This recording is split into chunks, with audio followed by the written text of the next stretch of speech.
శ్రీమాత్రే నమః. సావిత్రి మహాకావ్యంలో book 11 the soul's choice and supreme consummation అన్న క్యాంటోలో ఉన్నాము. ఇంతవరకు పరమాత్మ సావిత్రికి ఏ రకంగా పరిణామం అన్నది అజ్ఞానం నుంచి జ్ఞానం వైపు వెళ్తుంది, ఎలా వికసిస్తుంది, దానికి సావిత్రి సత్యవంతులు ఏ విధంగా కారణమవుతారు, అసలు వారి జన్మకు వాళ్ళిద్దరి జన్మకు కారణం ఏంటి, ఇవన్నీ కూడా వివరిస్తూ ఉన్నారు. ప్రస్తుతము భూమి మీద ఉన్న అజ్ఞానపు స్థితి మారిపోతుంది. భూమి లోపల దాగి ఉన్న దివ్య జ్ఞానం, విజ్డమ్ పైకి వస్తుంది. రూపాల వెనుక దాగి ఉన్న దివ్యాత్మ ఈ ప్రపంచాన్ని ప్రేరేపిస్తుంది. ప్రకృతి తన పాత నియమాలను మార్చుకొని భగవంతుని వైపు ప్రయాణం చేస్తుంది.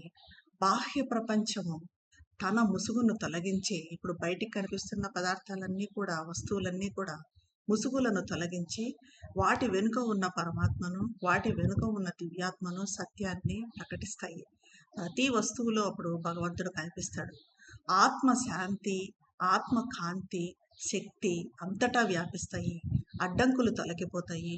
శత్రుశక్తులు లేకపోతే అజ్ఞానము ఎంత అడ్డుపడినా కూడా, ఎన్ని ఆటంకాలు ఎదురైనా కూడా చివరకు ఆ పరమ సత్యమే జయిస్తుంది. ఇది కాలచక్రంలో జరగబోయే నిశ్చితమైన మార్పు అంటూ చెప్తూ ఉన్నాడు పరమాత్మ. ఇంకా అంటున్నాడు, సర్వాతిశయుని సంకల్పము, ఆ ట్రాన్సెండెన్స్ విల్ నెరవేరే సమయం వస్తుంది. సృష్టిలోని ప్రతిదీ కూడా ఆ దివ్య గమ్యం వైపే, ఆ సంకల్పం నెరవేరడం వైపే, ఆ దివ్య సంకల్పం నెరవేరడం వైపే సాగుతుంది. భూమి మీద సత్యము తన పాదాలను మోపినప్పుడు మనిషి శాశ్వతమైన కాంతి వైపు ఎదుగుతాడు. అప్పుడు పరమసత్యం భూమి మీదకు పూర్తిగా దిగి వచ్చినప్పుడు మనిషి ఇంకా కాంతి వైపు వృద్ధి చెందుతాడు. మనిషి ప్రతి అంగము ఆ దైవస్పర్శను పొందుతుంది. దీనితో మరణానికి ముగింపు వస్తుంది. ప్రతి అంగానికి దైవస్పర్శ వచ్చినప్పుడు ఇంకా ఇంద్రియాలకు మరణం అనేది లేనప్పుడు పూర్తిగా అమృతత్వం వస్తుంది. మరణానికి ముగింపు వస్తుంది. అజ్ఞానము నశిస్తుంది. భూమి మీద ఒక సరికొత్త జీవితం, న్యూ లైఫ్ అన్నది ప్రారంభమవుతుంది. భౌతిక శరీరం కూడా పరమ చైతన్య సత్యంతో నిండిపోతుంది. భూమి మీద అజ్ఞానం అంతరించిపోతుంది పూర్తిగా. సత్యము ప్రకృతికి మార్గదర్శిగా మారుతుంది. అంటే ఏదైతే ప్రకృతి ఇప్పుడు అజ్ఞానంతో నడుస్తూ ఉందో అంధకారంలో, అలాంటి ప్రకృతికి సత్యమే వెలుగు చూపుతుంది. సత్యమే మార్గదర్శిగా మారిపోతుంది. ప్రకృతి రాజుగా అతిమానవుడు జన్మించినప్పుడు అతని ఉనికి ఈ భౌతిక ప్రపంచాన్ని, అతిమానవుడి ఉనికి, ఆ ప్రజెన్స్ ఈ భౌతిక ప్రపంచాన్ని పూర్తిగా ఒక దివ్య ప్రపంచంగా మారుస్తుంది అని చెప్తూ ఉన్నాడు పరమాత్మ. మనం పేజ్ నెంబర్ 707లో ఉన్నామండి. This universe shall unseal its occult sense. Creation's process change its antique front. An ignorant evolution's hierarchy release the wisdom chained below its base. The spirit shall be the master of his world, lurking no more in form's obscurity, and nature shall reverse her actions' rule. The outward world disclose the truth it veils. All things shall manifest the covered God. All shall reveal the spirit's light and might and move to its destiny of felicity. ఇదే చెప్తున్నాడు పరమాత్మ. ఈ విశ్వము తన గుప్త జ్ఞానాన్ని, విశ్వం వెనుక దాగి ఉన్న ఆ సత్యాన్ని బహిరంగపరుస్తుంది. ఈ విశ్వంలో దాగి ఉన్న సకల రహస్యాలు కూడా తెలిసిపోతాయి. ఇప్పుడు ఇవన్నీ కూడా, ఈ సంఘటనలు కానీ ఇప్పుడు మనం చూస్తున్నవి ఎందుకు జరుగుతున్నాయి, ఎక్కడి వైపుకు, ఏ వైపుకు తీసుకెళ్తున్నాయి, ఇవన్నీ కూడా ఎక్కడికి తీసుకెళ్తాయి మనల్ని అనేది కూడా, అదంతా కూడా అజ్ఞానం అంతా కూడా బయటపడుతుంది. సృష్టి క్రమము తన పురాతన ద్వారాన్ని మార్చుకుంటుంది. అజ్ఞానంగా జరుగుతున్న పరిణామ క్రమము తన ఆధారంలో బందీగా ఉన్న దివ్య జ్ఞానాన్ని విడుదల చేస్తుంది. పరిణామ క్రమము ప్రస్తుతము అజ్ఞానంగా జరుగుతూ ఉంది. కానీ అక్కడ బేస్లో ఉన్నది ఏంటి? దివ్య జ్ఞానమే బేస్గా ఉంది. కానీ ఆ బేస్లో ఉన్న, ఆధారంలో ఉన్న దివ్య జ్ఞానం ఎలా ఉంది? బందీగా ఉంది. ఆ దివ్య జ్ఞానాన్ని అప్పుడు విడుదల చేస్తుంది. సృష్టి ప్రాచీన కాలం నుంచి ఎలా జరుగుతూ ఉందో అలా కాకుండా ఇక ముందు కొత్తగా జరుగుతుంది. అంటే ఇంతవరకు అజ్ఞానంతో సాగుతున్న పరిణామ క్రమము అజ్ఞానం నుంచి విడుదలయ్యి ముందుకు సాగుతుంది జ్ఞానం వైపుగా. ఆత్మ మనిషి ప్రపంచాన్ని శాసిస్తుంది. దివ్యాత్మనే మనిషి ప్రపంచాన్ని శాసిస్తుంది. రూపాలలో ఎలాంటి అస్పష్టత ఉండదు. ప్రకృతి తన చర్యల నియమాన్ని తిరగరాస్తుంది. ప్రకృతి బంధంగా మానవుడు జీవించటం ఉండదు. అంతరాత్మే ప్రకృతిని శాసిస్తుంది. ఆత్మబద్ధంగా మానవ జీవితం రూపుదిద్దుకుంటుంది. బాహ్య ప్రపంచం తాను తెరకప్పి ఉంచిన సత్యాన్ని, ఆ తెర వెనుక ఉన్న పరమసత్యాన్ని వెల్లడి చేస్తుంది. అన్ని వస్తువులు, సకల విషయాలు పైకి కనిపించకుండా తమలో దాగి ఉన్న పరమాత్మను ప్రకటిస్తాయి. ప్రతి వస్తువు వెనుక పరమాత్మ ఉన్నాడు అని చెప్పుకుంటున్నాం, కానీ మనకు ప్రకటితం కావటం లేదు. అప్పుడు పరమాత్మ ప్రకటితం కావటం జరుగుతుంది. సమస్తము దివ్యాత్మ కాంతిని, శక్తిని ప్రకటిస్తూ దాని సంతోషకరమైన విధిని చేరుకుంటాయి. వాటి వాటి గమ్యాన్ని ప్రతి ఒక్కటి ఆ కాంతిని, శక్తిని ప్రకటిస్తూ చేరుకుంటాయి. Even should a hostile force క్లింగ్ to it's rain and claim it's rights perpetual sovereignty and man refuse his high spiritual fate, yet shall the secret truth in things prevail. For in the march of all fulfilling time, the hour must come of the transcendent's will. All turns and winds towards his predestined ends. In nature's fixed inevitable course, decreed since the beginning of the worlds in the deep essence of created things, even there shall come as a high crown of all the end of death, the death of ignorance. ఒకవేళ ప్రతికూల శక్తి తన పాలనను గట్టిగా పట్టుకొని ఉన్నా, ఆటంకాలు ఉన్నా కూడా, ఒకవేళ ఈ హాస్టైల్ ఫోర్స్ అన్నది గట్టిగా తను పాలించాలి అని పట్టుకొని ఉన్నా కూడా, తన సర్వాధికారాన్ని నిరంతరం కొనసాగే హక్కును ఒకవేళ కోరుకున్నా, ఇంకా కంటిన్యూ చేయాలి అని కోరుకున్నా కూడా, మనిషి తన ఉన్నత ఆధ్యాత్మిక విధిని నిరాకరించిన, ఒకవేళ మనిషి కూడా తన ఆధ్యాత్మిక విధిని, ఉన్నత విధిని నిరాకరించిన, ఇదంతా ఉన్నా కూడా ఏది ఏమైనా మార్మిక పరమసత్యం వసిస్తుంది. ఈ రకంగా హాస్టైల్ ఫోర్స్ ఉన్న మనిషి తనంతట తానే ఉన్నత విధిని నిరాకరించిన, ఏమున్నా కూడా మార్మిక పరమసత్యం అన్నది నివసిస్తుంది. అంతనూ సఫలం చేసుకుంటూ కొనసాగే దివ్యకాలానికి సర్వాతిశయుని సంకల్పం నెరవేరే గడియ వస్తుంది. సృష్టించబడిన విషయాల లోతైన మూలంలో ప్రపంచాలు ప్రారంభమైనప్పుడు, మొట్టమొదట ప్రపంచాలు ప్రారంభమైనప్పుడు ప్రకృతిలో స్థిరపడిన అనివార్య పరిణామ క్రమంలో సమస్తము మలుపులు తిరుగుతూ, చుట్టుదారుల్లో పయనిస్తూ తమ నిర్ణీత విధినే చేరుకుంటాయి. ఈ రకంగా ఎన్ని మలుపులు తిరిగినా కూడా ప్రతిదీ వాటి వాటి సంతోషకర విధిని, వాటి ఫైనల్ డెస్టినీనే చేరుకుంటాయి. అక్కడ కూడా దీని అంతటికీ మకుటాయమానంగా అజ్ఞాన రూపమైన మృత్యువు అంతమవుతుంది. అక్కడ ఏమవుతుందంటే, మృత్యువు, అజ్ఞానానికి రూపమైన, అజ్ఞాన కిరీటమైన మృత్యువు అంతమవుతుంది. But first high truth must set her feet on earth. ఇది జరగాలంటే, and man aspire to the eternal's light and all his members feel the soul's touch and all his life obey an inner force. This too shall be, for a new life shall come, a body of the superconscience truth, a native field of supernature's mights. It shall make earth's nascent ground truth's colony, make even the ignorance a transparent robe through which shall shine the brilliant limbs of truth. And truth shall be a sun on nature's head, and truth shall be the guide of nature's steps, and truth shall gaze out of her nether deeps. కానీ ముందు ఉన్నత పరమ సత్యం భూమిపైన తన పాదాన్ని మోపాలి. ఇదంతా జరగాలంటే పరమసత్యము ఈ పృథ్వీ పైన తన పాదాన్ని మోపాలి. మనిషి శాశ్వత కాంతిని ఆకాంక్షించాలి. మనిషిలో ఆ శాశ్వత కాంతి కావాలి అన్న ఆకాంక్ష ఉండాలి. అతని అస్తిత్వ భాగాలన్నీ దివ్యాత్మ స్పర్శను అనుభూతి చెందాలి. అతని జీవితం మొత్తము ఒక ఆంతరిక దివ్యశక్తికి విధేయం కావాలి. మన జీవితం మొత్తము ఒక దివ్యశక్తికి విధేయం కావాలి. ఇది కూడా జరుగుతుంది అంటున్నారు. ఇది కావాలి, కానీ ఇది కూడా జరుగుతుంది అంటున్నాడు పరమాత్మ. ఒక నూతన జీవితం ఆవిర్భవిస్తుంది. అతిచేతన సత్యానికి చెందిన దేహం, అతిమానస ప్రకృతి బలాల సహజ క్షేత్రము తయారవుతాయి. ఈ అతిచేతన శక్తికి కావలసిన, ఆ సత్యానికి కావలసిన ఒక దేహము, అలాగే అతిమానస ప్రకృతి బలాల సహజ క్షేత్రము.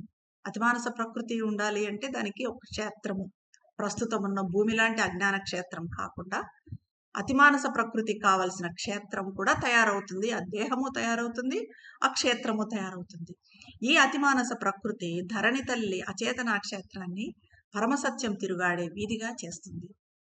ఇలా వచ్చిన ఈ అతిమానస ప్రకృతి భూమి తల్లి అచేతన క్షేత్రాన్ని, ఇక్కడున్న ఈ అచేతనంతా కూడా పరమసత్యం తిరుగాడే వీధిగా చేస్తుంది. అజ్ఞానాన్ని కూడా ఒక పారదర్శక వస్త్రంగా చేస్తుంది. అజ్ఞానం గుండా కూడా, అజ్ఞానం ఎంత ట్రాన్స్పరెంట్గా ఉంటుంది అంటే దాని గుండా పరమసత్యపు తేజోమాన ఇంద్రియాలు ప్రకాశించడం చూస్తాం. పరమసత్యం ఇంద్రియాలు ప్రకాశిస్తూ ఉంటాయి అజ్ఞానం గుండా.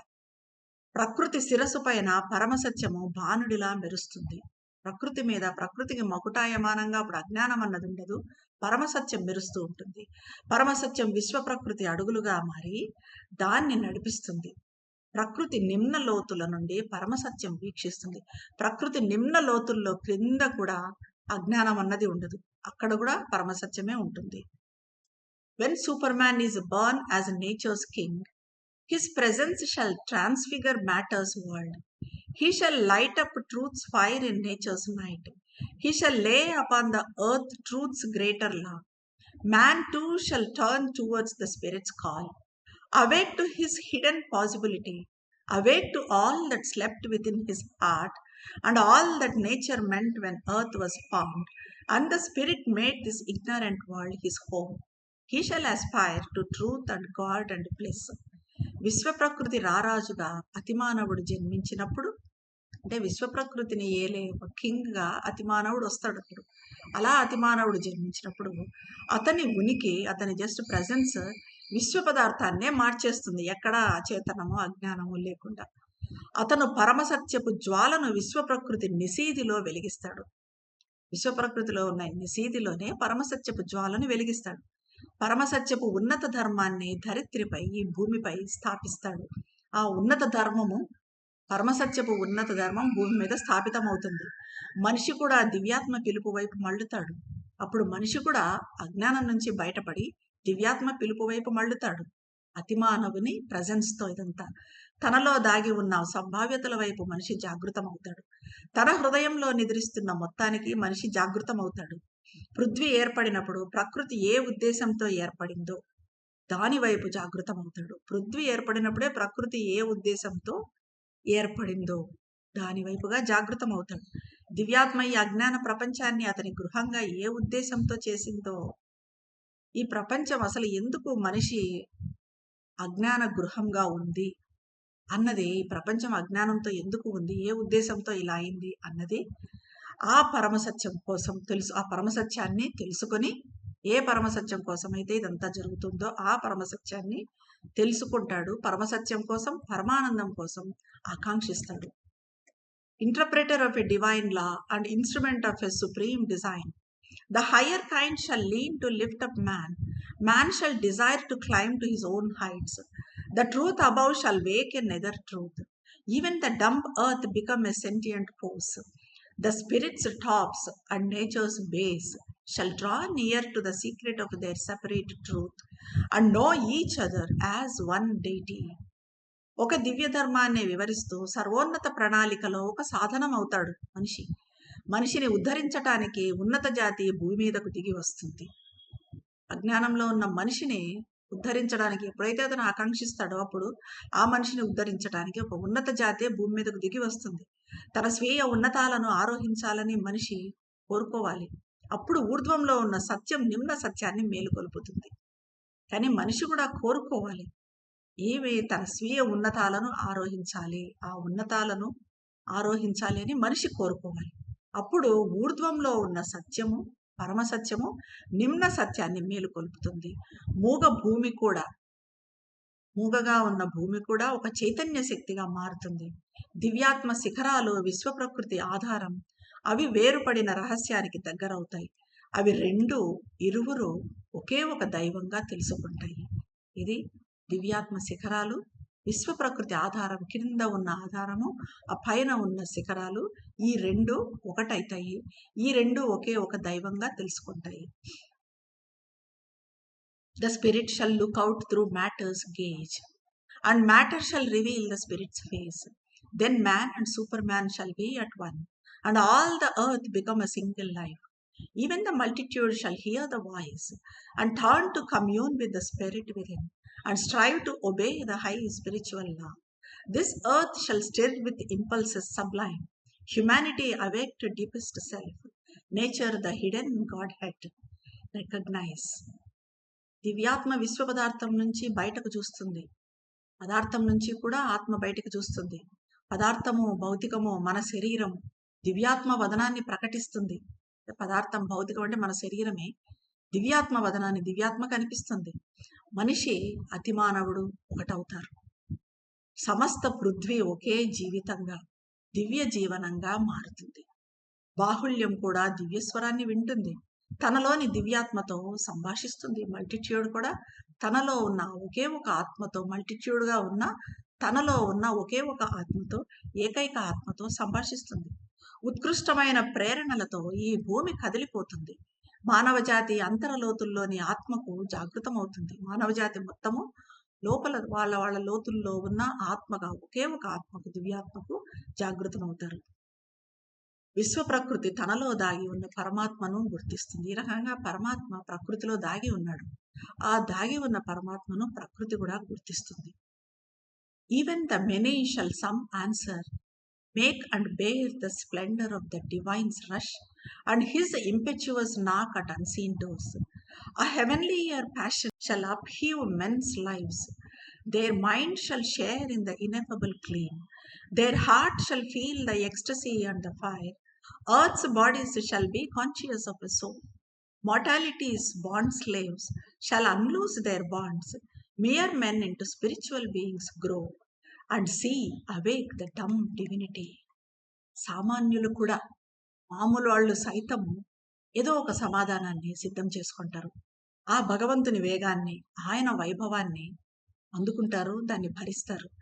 కనిపించని తలుపుల వెనుక ఆయన తట్టడాన్ని, సామాన్యులు కూడా కనిపించకుండా ఉన్న తలుపుల వెనుక భగవంతుడు తట్టడాన్ని, ఆయన ఉద్ధృతమైన పిలుపును, వేగంగా వచ్చే ఆయన పిలుపును అందుకుంటారు. ఒక దివ్య ఆరాటము మానవుల జీవితాలను ఉన్నతీకరిస్తుంది, ధరిస్తుంది.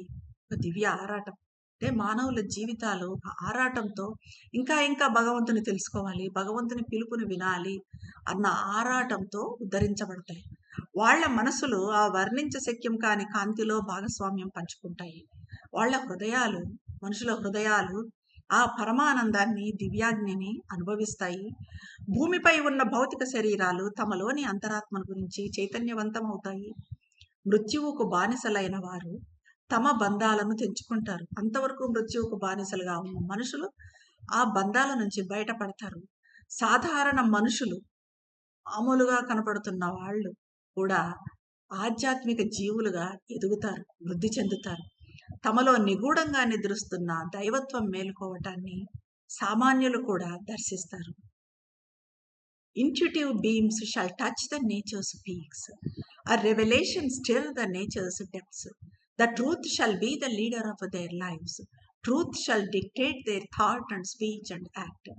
They shall feel themselves lifted nearer to the sky, as if a little lower than the gods. For knowledge shall pour down in radiant streams, and even darkened mind quiver with new life, and kindle and burn with the ideal's fire, and turn to escape from mortal ignorance. అంతఃస్ఫూర్తి కిరణాలు, intuitive race. ఈ అంతఃస్ఫూర్తి కిరణాలు ప్రకృతి శిఖరాలను, ప్రకృతి ఉన్నతాలను స్పృశిస్తాయి. ఒక దివ్య సాక్షాత్కారము ప్రకృతి లోతులను కదిలిస్తుంది. పరమసత్యము వారి జీవితాలకు మార్గదర్శి అవుతుంది. మామూలు మనుషులకు కూడా మార్గదర్శి అవుతుంది పరమసత్యం.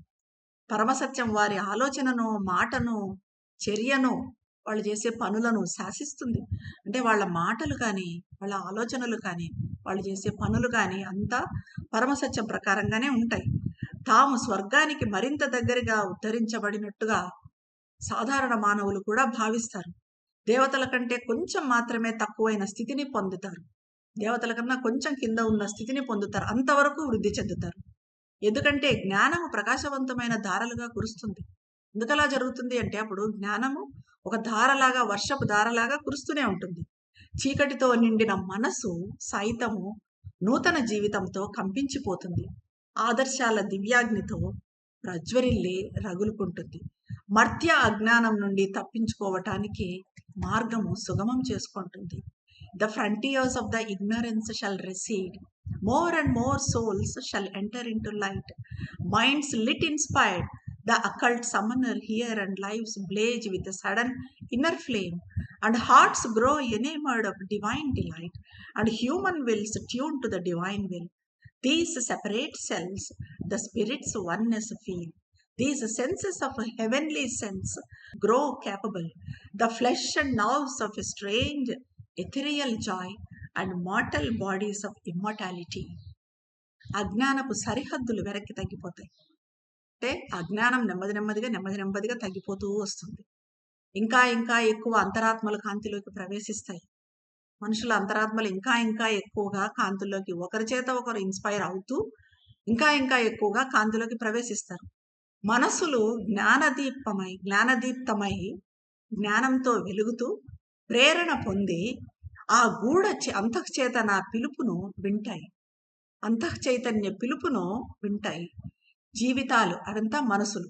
జీవితాలు ఎలా ఉంటాయి అంటే ఆకస్మిక అంతర్గత జ్వాలలతో ప్రజ్వరిల్లుతాయి. అంతర్గత జ్వాలతో ప్రజ్వరిల్లుతాయి. ఇప్పుడు కనిపించే ఈ ప్రాణిక జ్వాలలతో కాకుండా ఇప్పుడంతా మన మనసు ప్రాణాలు అంతా కూడా అజ్ఞానంతో ఉండి మన జీవితాలు కూడా ఆ జ్వాలలతోనే వెలుగుతూ ఉంటాయి. కానీ అలా కాకుండా అంతర్గత జ్వాలలతో అప్పుడు జీవితాలు ప్రజ్వరిల్లుతాయి.